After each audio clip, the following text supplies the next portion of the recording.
तो इससे पिछले वीडियो में मैंने पढ़ा था 2 नंबर तक। अब आगे चलेंगे 3 नंबर से।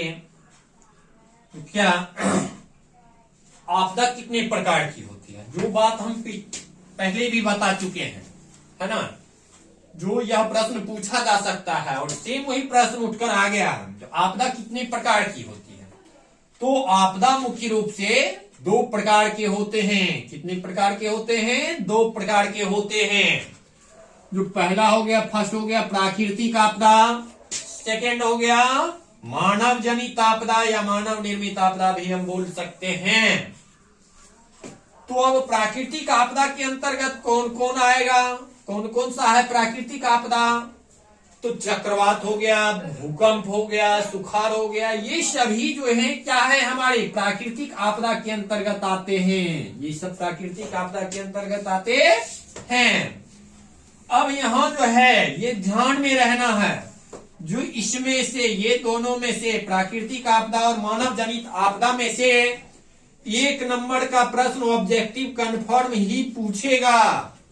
जैसे पूछ लिया जाएगा जो सुखाड़ किस प्रकार की आपदा है, तो उसमें डरना नहीं है।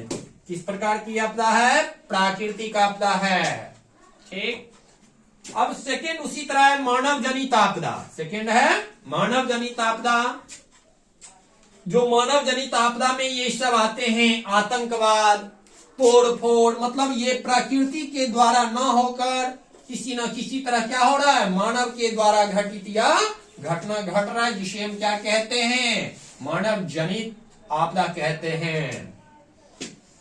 अब आगे जो हम चलेंगे वह 4 नंबर के लिए नागरिक सुरक्षा के क्या उद्देश्य हो सकते हैं। तो नागरिक सुरक्षा के निम्नलिखित उद्देश्य हैं। सबसे पहला जो है जान माल एवं मवेशी को सुरक्षा। अब जो है इसमें ये ध्यान देना है, जो क्या है, जो भी व्यक्ति है या मवेशी है वह सबको क्या करना, हमें सबसे पहले सुरक्षा देना। दूसरा है सुरक्षित स्थानों पर प्रभावित को पहुंचाना। अब उसमें जो है क्या है, प्रभावित जो है उसमें जो पड़ा हुआ है उसको हम क्या कर्तव्य बनता है, क्या काम बनता है, जो उसे हम सुरक्षित स्थान पर पहुंचाएंगे। तीसरा जो होगा भोजन, पानी, वस्त्र आदि को उपलब्ध कराना। अब सुरक्षित स्थान पर पहुंचा दिए उससे ही तो होगा नहीं, उसके लिए क्या होना चाहिए, भोजन, पानी, वस्त्र, कपड़ा इत्यादि का क्या होना चाहिए, व्यवस्था होना चाहिए।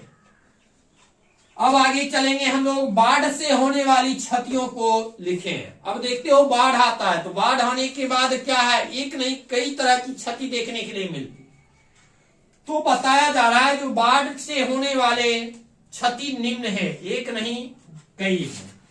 तो सबसे फर्स्ट में जो है वह जन धन की हानि होती है। किसी न किसी तरह क्या होता है, बाढ़ आने के बाद जन धन की क्या होती है, हानि होती है।